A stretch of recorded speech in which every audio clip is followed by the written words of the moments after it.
Provérbios 23, verso 17 e verso de número 18. Todos acharam? Diz assim, eu vou ler na minha versão NVI. Não inveje os pecadores em seu coração. Melhor será que temas sempre o Senhor. Se agir assim, certamente haverá bom futuro para você e a sua esperança não falhará. Vamos ler mais uma vez? Não inveje os pecadores em seu coração. Melhor será que tema sempre o Senhor. Se agir assim, certamente haverá bom futuro para você e sua esperança não falhará. Vamos ter mais uma palavra de oração rápida.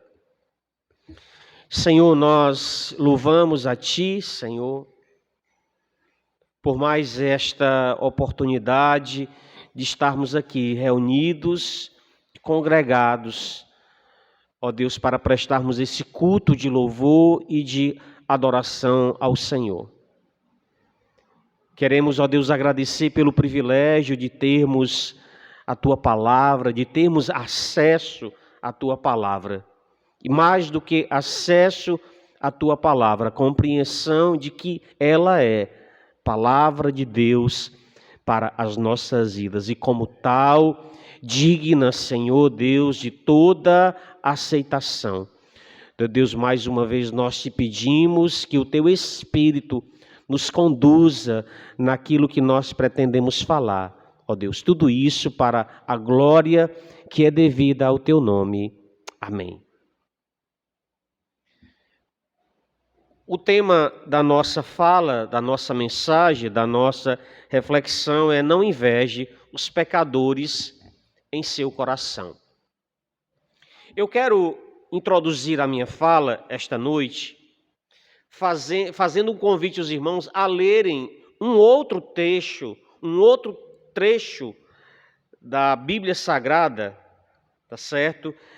Que é o Salmo de número 73. Volte um livro na Bíblia, tá certo? E abra comigo o Salmo de número 73, porque eu acredito que o Salmo 73 nos fará entender o que eu pretendo comunicar na minha mensagem de hoje, porque a introdução, ela tem esse objetivo. A introdução num sermão, né, na arte da homilética, ela tem esse objetivo de trazer a razão, trazer o objetivo da fala, do discurso e da mensagem, tá bom? Abra comigo Salmo de número 73. Os irmãos acompanhem comigo também. Diz assim, ó: certamente Deus é bom para Israel, para os puros de coração. Quanto a mim, os meus pés quase tropeçaram. Por pouco não escorreguei, pois tive inveja dos arrogantes quando vi a prosperidade desses ímpios. Eles não passam por sofrimento e têm o corpo saudável e forte. Estão livres dos fardos de todos, não são atingidos por doenças como os outros homens. Por isso, o orgulho lhes serve de colar e eles se vestem de violência. Do íntimo brota a maldade, da sua mente transbordam maquinações. Eles zombam e falam com más intenções, em sua arrogância ameaçam com opressão. Com a boca arrogam a si os céus e com a língua se apossam da terra. Por isso seu povo se volta para eles e bebe sua palavra, ou suas palavras, até saciar-se. Eles dizem: como saberá Deus? Terá conhecimento o Altíssimo? Assim são os ímpios, sempre despreocupados, e com isso aumentam suas riquezas. Certamente me foi inútil manter o coração puro e lavar as mãos na inocência, pois o dia inteiro sou afligido e todas as manhãs sou castigado. Se eu tivesse dito, falarei com eles, teria traído os seus filhos. Quando tentei entender tudo isso, achei tudo isso muito difícil. O Salmo de número 73, ele aborda a questão da prosperidade dos ímpios e a injustiça, ou a justiça divina de Deus. Na verdade, o Salmo 73 é o salmista questionando o porquê, a razão, a causa de os ímpios sempre, ou na maioria das vezes, terem vantagens e viverem, por causa dessas muitas vantagens, uma vida próspera. Em contrapartida a essa situação, ele vai dizer: e os justos, aqueles que buscam seguir a Deus, passa por muitos sofrimentos. Então, qual é o questionamento do salmista? Por que que os ímpios prosperam? Por que que aparentemente nada lhes falta? E não só nada lhes falta, nada lhes acontece. Ele vai dizer assim, parece, olhando nessa perspectiva, parece inútil. Parece não haver vantagem nenhuma manter, digamos, o coração íntegro.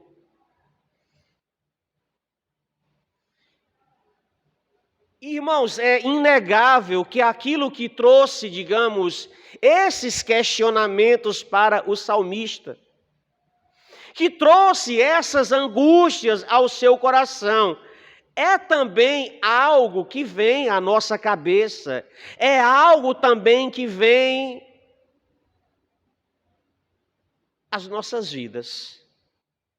É inegável que nós, em alguns momentos, nos deparamos com essa mesma situação, a mesma situação que encontra o salmista, de achar, de pensar que talvez seja inútil continuarmos defendendo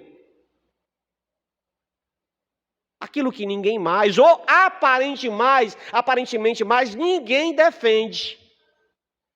Ele vai dizer, parece ser inútil. Nós não podemos negar que nós nos incomodamos também com a suposta vida fácil dos ímpios. Irmãos, e quando nós nos deparamos com a desigualdade que assola a sociedade da qual nós fazemos parte, da qual nós estamos inseridos, e que, na maioria das vezes, aqueles que são responsáveis por essa desigualdade são bem-sucedidos.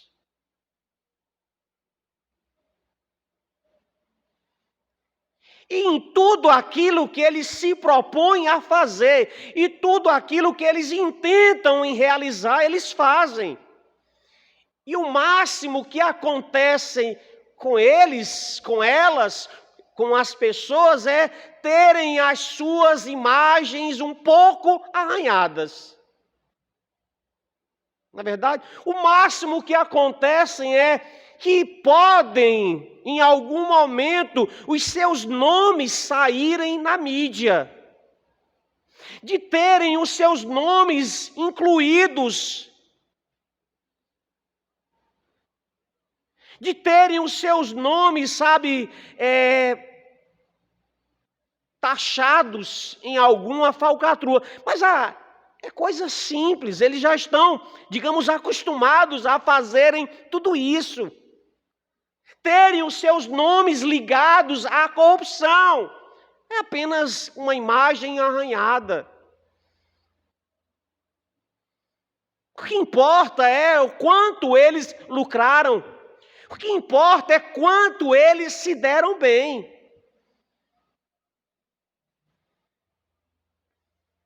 Nos angustiamos à semelhança do salmista, que aos nossos olhos, talvez o crime, talvez a desonestidade, talvez a máxima do jeitinho brasileiro, talvez a máxima de que os espertos têm o poder em suas mãos, aqueles que pensam apenas no lucro fácil, eles tenham razão, afinal de contas, eles estão prosperando, ou seja, as coisas estão dando certo.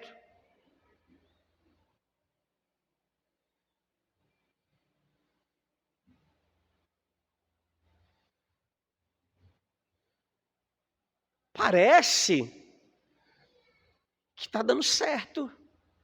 Afinal de contas, são essas pessoas que estão lucrando, são essas pessoas que estão se dando bem na vida. Afinal de contas, são essas pessoas que estão prosperando.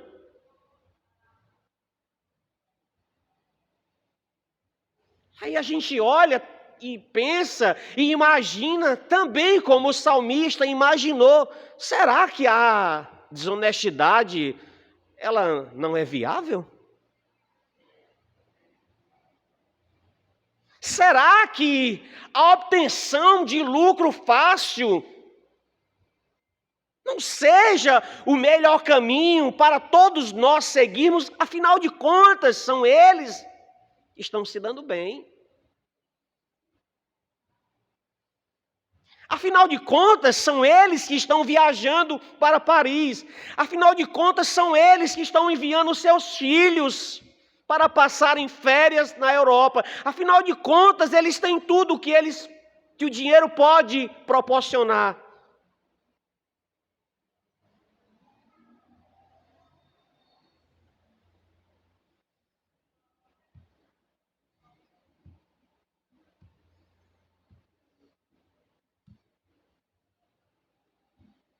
Não está passando aqui.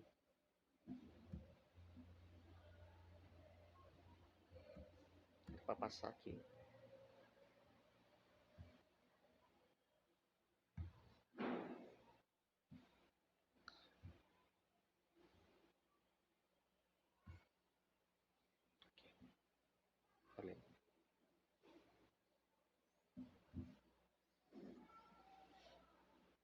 Então, e nós vivemos uma sociedade onde as pessoas acreditam que o mundo é sim, o mundo é dos mais espertos.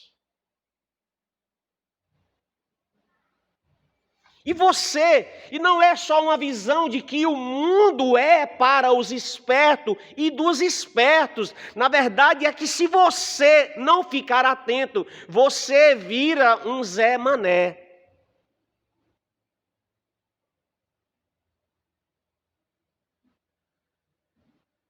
Ou seja, nós viramos um Zé Mané para o grande público que acredita na máxima de que o mundo é dos espertos. Irmãos, eles sempre encontram uma maneira de lucrar. Na verdade, eu costumo dizer que eles sempre encontram uma maneira de lucrar em tudo. E quando eu digo lucrar em tudo, não é apenas no aspecto da moeda, do dinheiro.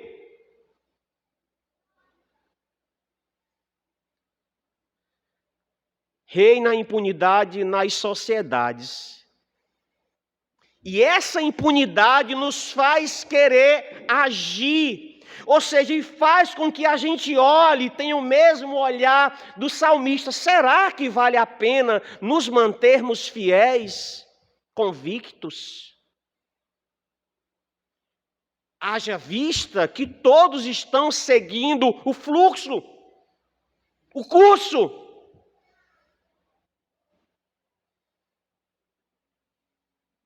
O salmista pergunta: o que adianta? Qual a vantagem em ser certinho, se todo mundo ou a maioria das pessoas, elas não estão preocupadas com isso?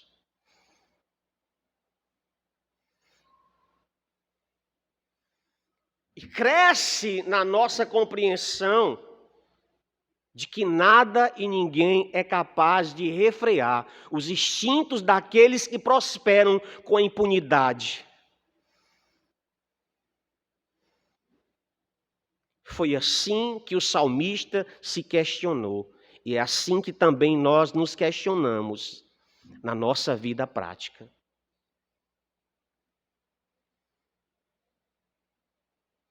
Ora, nós estamos vendo, nós somos testemunhas de que o errado está dando certo, que o errado está dando lucro. E aquele que age de forma correta está sendo punido. Com quê? Está sendo punido com muitas dificuldades e com muito sofrimento.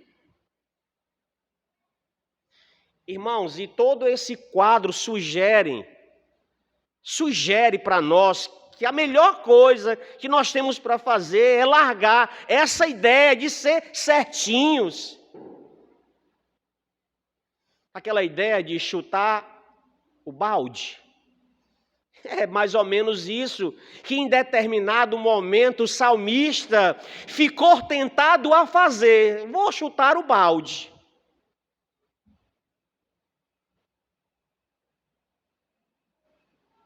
Ora, se todo mundo está incorrendo em erros, e que mesmo incorrendo em erros, eles são impunes, ou seja, reina a impunidade. Tem horas, tem momentos, que isso nos sugere abortar a ideia de que viver uma vida certinha não tem futuro.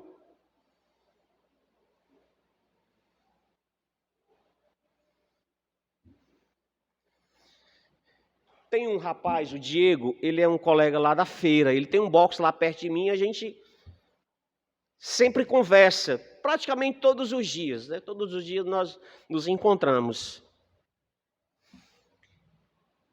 Eu tenho uma prática de todo dia chegar, de varrer o box, varro o box, né? Arrumo o box e vou varrer a rua, naquele espaço lá onde o meu box...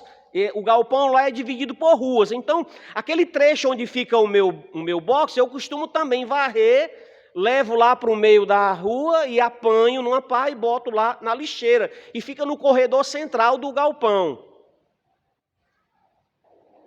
O Diego, ele faz a mesma coisa, só que o Diego, ele varre o box dele e deixa a sujeira no corredor central. Aí liga o ventilador. Aí ele ainda canta aquela música do Zeca Pagodinho, deixa a vida me levar, vento leva. Quer dizer, ele varre a frente do box dele, liga o ventilador para que a sujeira... Aí todo... E eu, Diego, já que você está varrendo o seu box, o que custa você então apanhar, separar esse e botar... Não dá 10 metros a lixeira. Não, Joaquim. Sexta-feira ele nunca tinha dito não, mas sexta-feira ele disse, todo mundo faz isso. Eu disse, todo mundo não sou eu. Todo mundo não é você. E ele tem razão, porque os boxes, eles são separados por bequinhos assim, que mal cabe uma pessoa. A maioria das pessoas varrem o box e joga o lixo no bequinho. Ele joga no bequinho. Ele tem razão. A maioria das pessoas... São raras as pessoas que juntam o lixo e colocam o lixo. Todo mundo faz. Por que eu trouxe isso? Porque todo mundo faz, na cabeça do Diego e na cabeça da maioria das pessoas, justificam. Se todo mundo está fazendo, se todo mundo não está preocupado com o lixo, eles querem apenas limpar o box. Ele não importa se aquele lixo vai sujar o box de outro, ele quer apenas tirar a sujeira do box dele. Todo mundo está fazendo. Então essa máxima de que todo mundo está fazendo cria no imaginário da maioria das pessoas, se todo mundo está fazendo, eu posso fazer. Não é que eu posso fazer, o fato deles fazerem justifica o meu erro.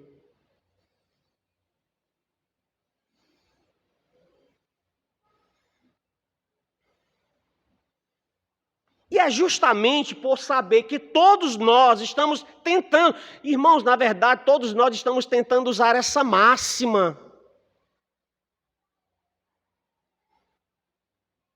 Que as Escrituras trazem esse conselho tão direto. É por isso que a Bíblia vai dizer, no texto que nós lemos esta noite, não inveje os pecadores em seu coração.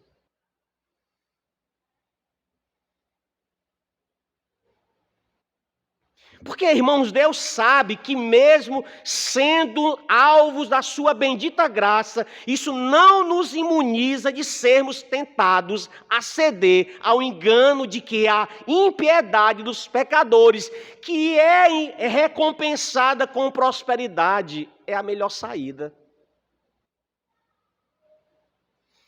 Assim como o salmista, nós somos tentados a acreditar que a impunidade dos pecadores talvez seja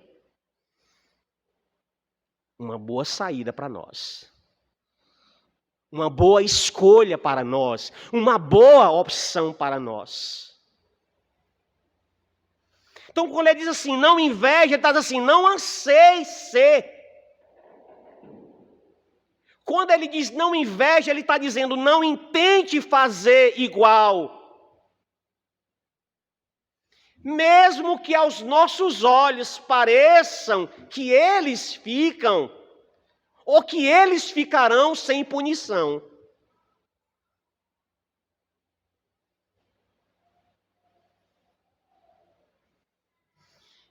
Por que esse conselho ele é importante?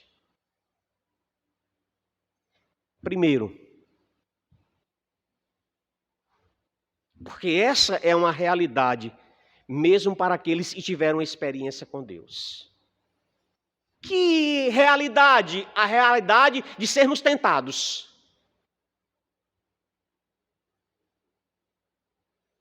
Por que o conselho é tão importante? Porque essa realidade, a realidade de que ao nos depararmos com a impunidade daquele que prospera,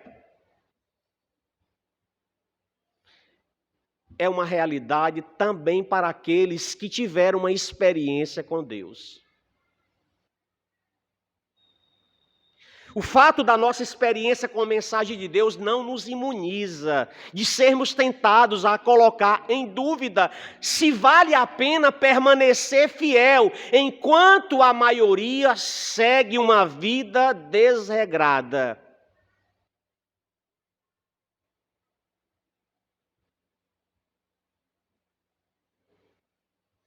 Mesmo sendo templos e morada do Espírito, nós somos tentados a achar que o mundo é realmente dos espertos. Não é à toa, irmãos, que os coaches estão fazendo sucesso adoidado na cristandade. Porque eles ensinam justamente a destravar essa percepção. Na verdade, os coaches ensinam a destravar, a ter acesso às fórmulas, ou à fórmula que dá certo para todo mundo. Ora, se está dando certo para todo mundo, nada mais justo do que nós também tenhamos uma fatia desse bolo.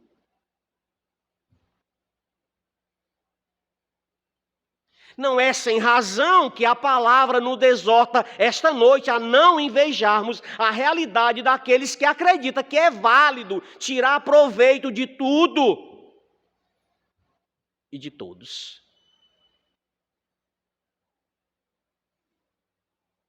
Porque, irmãos, guarde isso. Embora crentes, nós não deixamos de ser humanos.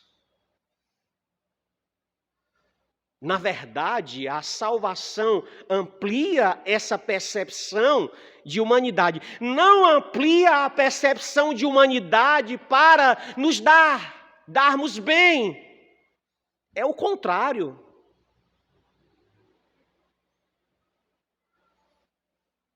Irmãos, quando nós somos perdoados, e a Bíblia diz, garante, afirma categoricamente que nós somos lavados pelo sangue do Cordeiro. Mas isso não nos imuniza da tentação do pecado. E uma das tentações é essa. Por que você acha, por exemplo, que a Bíblia vai dizer não andeis ansioso com coisa alguma? Por que a Bíblia vai dizer não andeis ansiosos com coisa alguma? Porque ele sabe que nós, na dinâmica da vida, nós nos preocuparíamos e deixaríamos ser consumidos por essas preocupações. Se essa não fosse uma realidade, o Mestre, o Senhor das nossas vidas não teria dito, não andeis ansiosos. Porque essa é uma realidade, inclusive, para aqueles que foram alvos da graça, do amor, da misericórdia, da compaixão, da salvação em Cristo Jesus.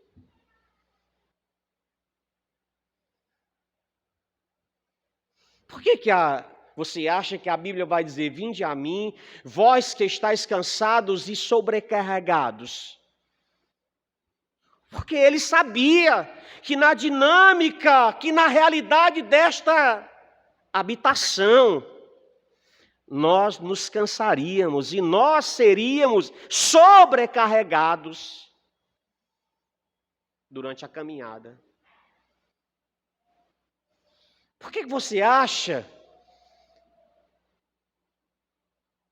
que os escritores sagrados disseram, no final de todas as coisas, quem tem ouvidos, ouça o que o Espírito diz à igreja ou às igrejas?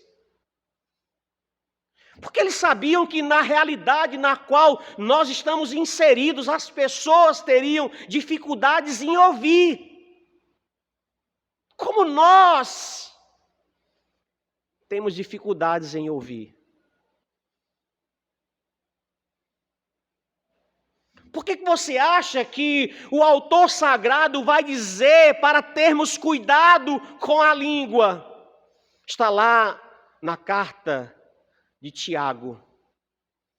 Por que o autor sagrado em um momento vai dizer cuidado com a língua? Porque ele continua, porque esse pequeno membro, ele é capaz de tocar fogo numa floresta inteira. É como uma fagulha. É como uma fagulha que toca fogo, que faz arder em chamas uma floresta inteira. Por quê?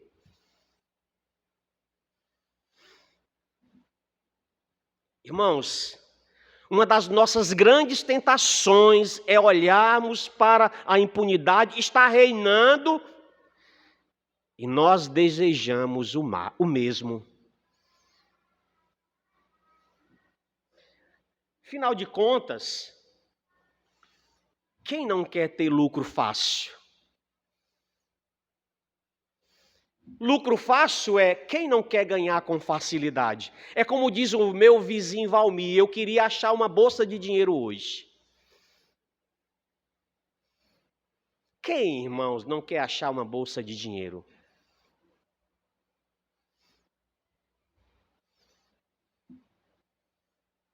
Afinal, quem não quer retribuir na mesma moeda?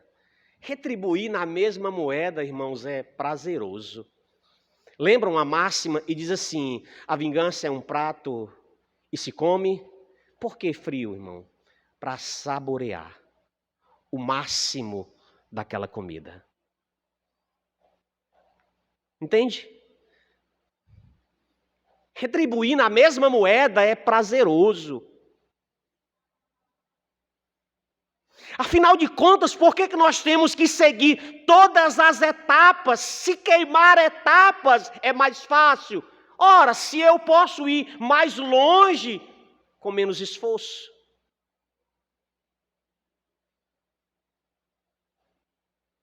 Ou seja, é uma possibilidade de ir mais longe em menos tempo. Quem não quer ir mais longe em menos tempo? A gente chama isso de queimar etapas. Afinal de contas, por que devemos permanecer defendendo coisas que ninguém mais defende? Quem nunca ouviu de outras bocas? O que você fala, nós ouvimos falar desde que nós éramos pequenos. E Jesus vai voltar e ele não volta.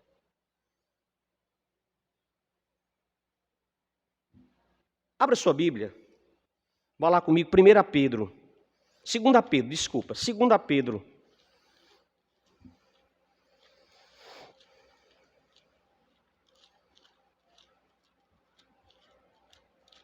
Segunda Pedro.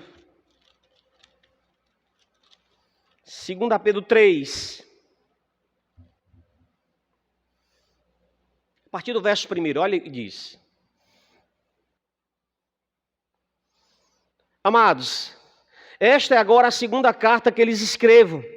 Em ambas quero despertar com essas lembranças a sua mente sincera para que vocês se recordem das palavras proferidas no passado pelos santos profetas e do mandamento de nosso Senhor e Salvador, que os apóstolos e vocês lhe ensinaram. Antes de tudo, saiba que nos últimos dias surgirão escarnecedores zombando e seguindo suas próprias paixões. Eles dirão: o que houve com a promessa da sua vinda? Desde que os antepassados morreram, tudo continua como desde o princípio da criação. Mas eles deliberadamente se esquecem de que há muito tempo, pela palavra de Deus, existem céus e terras, esta formada da água e pela água. E pela água o mundo daquele tempo foi submerso e destruído. Pela mesma palavra dos céus e a terra que agora existe, estão reservados para o fogo, guardados para o dia do juízo e para a destruição dos ímpios. Não se esqueça disto, amados, para o Senhor, um dia é como 1000 anos, e 1000 anos como um dia. O Senhor não demora em cumprir a sua promessa, como julgam algum. Ao contrário, Ele é paciente com vocês, não querendo que ninguém pereça, mas que todos cheguem ao conhecimento, cheguem ao arrependimento. O dia do Senhor, porém, virá como ladrão. Os céus desaparecerão com um grande estrondo, os elementos serão desfeitos pelo calor, e a terra e tudo o que nela há será desnudada.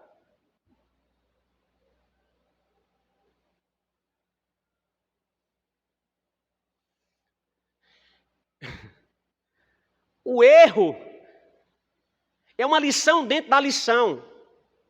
O erro que está sendo aplaudido pela maioria, que para nós pode ser justificada para cometermos os mesmos erros. O erro que está sendo aplaudido e que a gente encontra no erro justificativa para incorrermos nos mesmos erros, na verdade só são homens e mulheres cavando as suas próprias sepulturas. Aquilo que gera glamour, aquilo que gera aplauso, aquilo que gera lucro, aquilo que gera satisfação, aquilo que gera prazer. Na verdade, são apenas homens e mulheres cavando as suas próprias covas.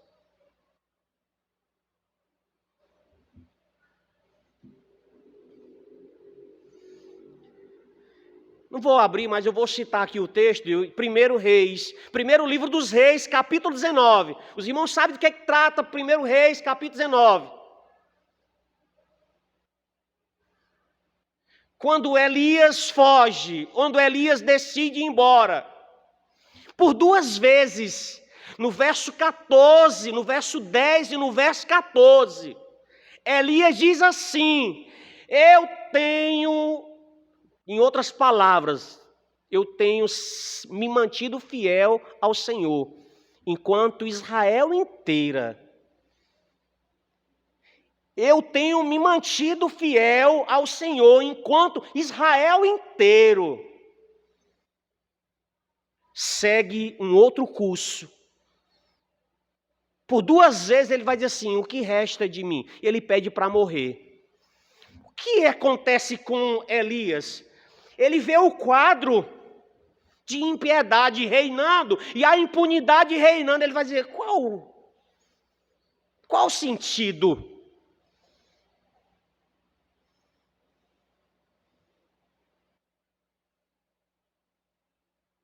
Qual o sentido de tudo isso? Porque esse era o sentimento de Elias, que era o sentimento do salmista, nos versos que nós lemos do Salmo de número 73. Qual é a razão?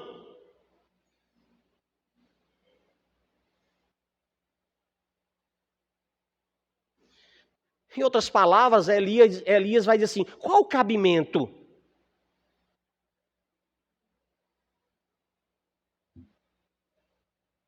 Eu faço a primeira aplicação. Mesmo com a liberdade concedida pela graça de Deus, temos inclusive liberdade para não ceder à máxima defendida pela maioria. Vou dizer, mesmo com a liberdade, a Bíblia vai dizer, nós somos chamados para a liberdade, sim ou não? Se o Filho de Deus vos libertar, verdadeiramente sereis livre, mas liberdade inclusive para não ceder aquilo que é aplaudido pela maioria. Porque o apóstolo Paulo vai dizer: todas as coisas me são lícitas. O que é falar que todas as coisas me são lícitas, irmãos? Tenho liberdade para fazer todas as coisas, inclusive não fazer.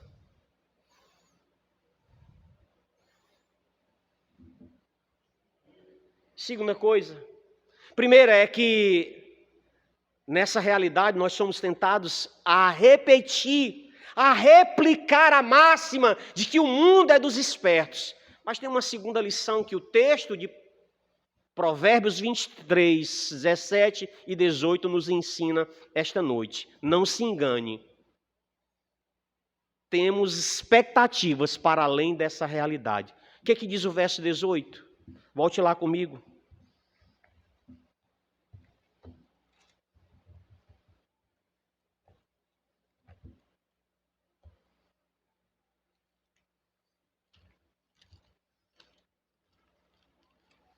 Provérbios 23.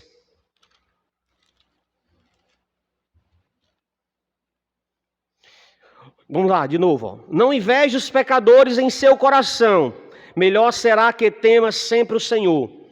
Se agir assim, certamente haverá bom futuro para você.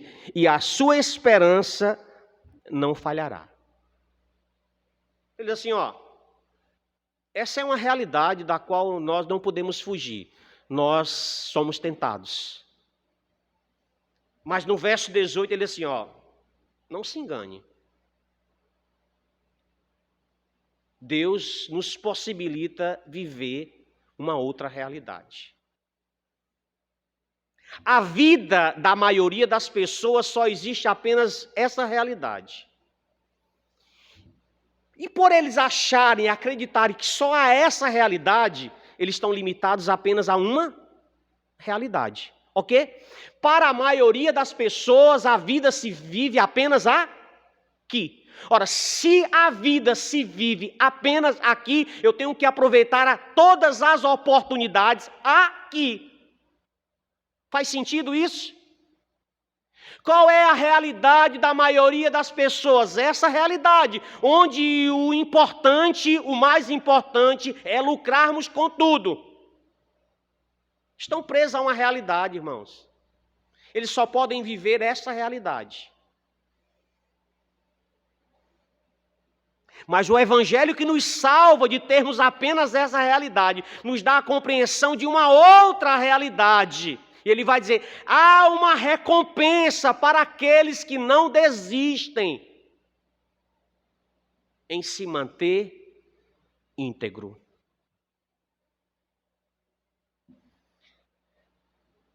Mateus, Jesus, no seu grande sermão, Mateus 6, versos 19 ao 21, diz assim, ó. Não acumulem para vocês tesouro na terra, onde a traça e a ferrugem destrói, e onde os ladrões arrombam e furtam. Não acumule para vocês tesouros no céu, onde a traça e a ferrugem nem destrói, e onde os ladrões não arrombam nem furtam, pois onde tiver o teu tesouro, aí está o seu coração. O que Jesus quer dizer com esses 3 versos? Ele está falando de 2 realidades. A realidade onde todos vivem a dinâmica, a máxima de ajuntar a qualquer preço. É ajuntar a qualquer preço. Mas essa realidade, olha, observe, eu identifico as 2 realidades. A primeira realidade, onde o lucro é acima de tudo, mas o lucro acima de tudo é uma realidade passageira, porque ele vai dizer assim, porque a ferrugem vai corroer a sua riqueza, os ladrões vêm e roubam a sua riqueza. E a maioria das pessoas vivem essa realidade. Mas o texto de Mateus vai falar de uma outra realidade. É a realidade que é perene.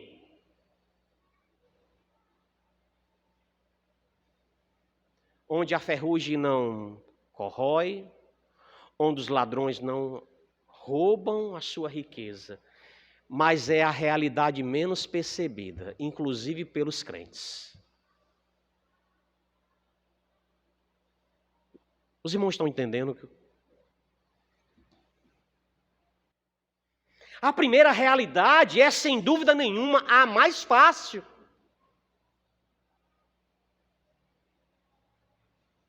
É mais fácil, mas é a mais volátil. Lembra do texto que o Weber pregou aqui, do Salmo 1? Que se dissipará com o vento. Os ímpios são como a palha, que são dissipados pelo vento, e eles não se sustentarão na congregação dos justos.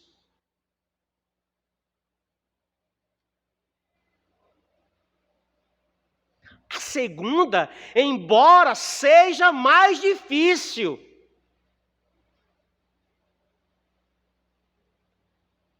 mas ele te dá certeza. Lembra que o ensino de Jesus falando sobre a caminhada, a porta é estreita. O que ele está falando? Chamando a atenção para que realidade Jesus está chamando a atenção? Para a realidade mais fácil ou para a realidade que é perene?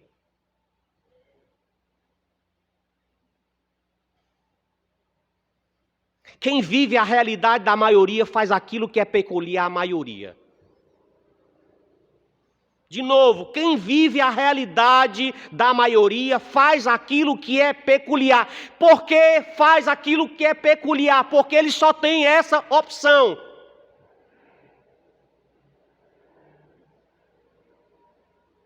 Mas quem foi alvo da graça, mesmo sendo tentado, sabe que existe uma outra realidade, que existe uma outra proposta.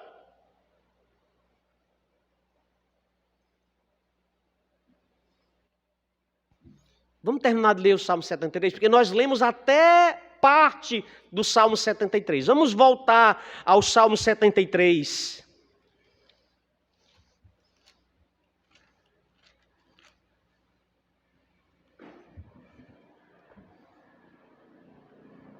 A partir do verso 17.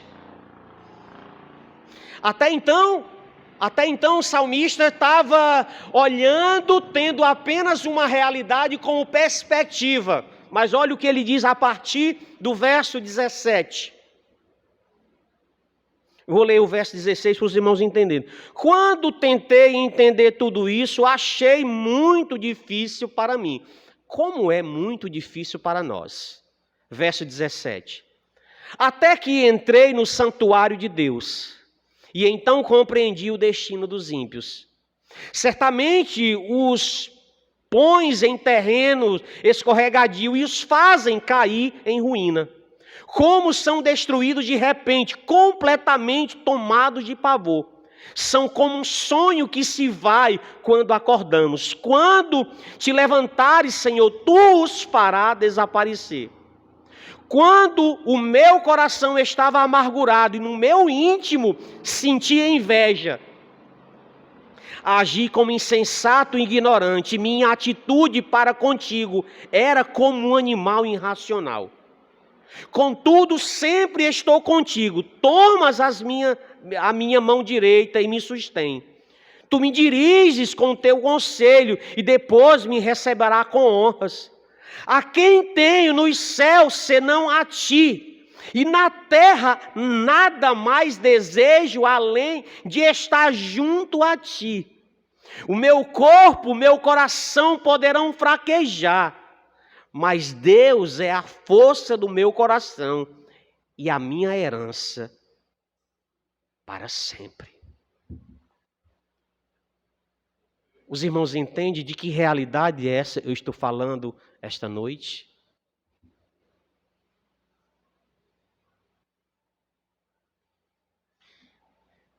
A primeira parte do Salmo 73 é esse olhar resumido a uma realidade. Eles estão prosperando, eles estão se dando bem, eles estão conseguindo, eles estão avançando, eles estão conseguindo tudo.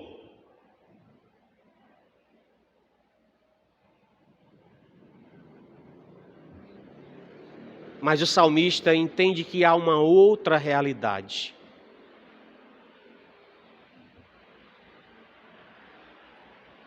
O que o sábio está nos dizendo esta noite é que melhor, há mais proveito em guardarmos o nosso coração no Senhor do que invejarmos os pecadores. O que o texto diz para mim esta noite é que nós não precisamos acompanhar o fluxo que a maioria das pessoas estão indo. Nós não precisamos acompanhar esse fluxo. Porque Deus nos dará muito mais do que aquilo que o mundo pode nos oferecer. Nenhuma riqueza, nenhuma prosperidade, nada que aparentemente encha os nossos olhos pode se comparar com aquilo que Deus tem reservado para nós. Porque Jesus já disse nos evangelhos, está lá em Marcos capítulo 8, de número 36, pois que adianta o homem ganhar o mundo inteiro, perder a sua alma. Faço uma última aplicação. A recompensa prometida pelo Senhor é infinitamente superior a qualquer coisa que esse mundo pode nos oferecer. Todos os ganhos, escute, todos os ganhos, todas as oportunidades fáceis, todo suposto lucro não pode ser comparado com a herança que está preparada para aqueles que permanecem e permanecerão fiéis ao Senhor.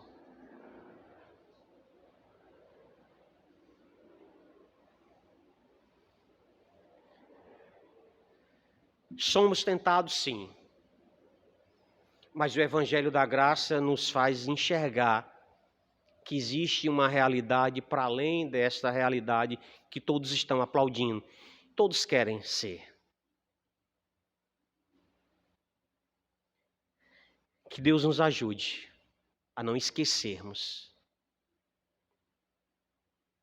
mesmo que aparentemente essa realidade não traga aplausos, não traga lucros, não traga muitos dividendos, mas trará uma recompensa que é perene, que é eterna. Porque quem prometeu é eterno, como a sua palavra é eterna. Weber.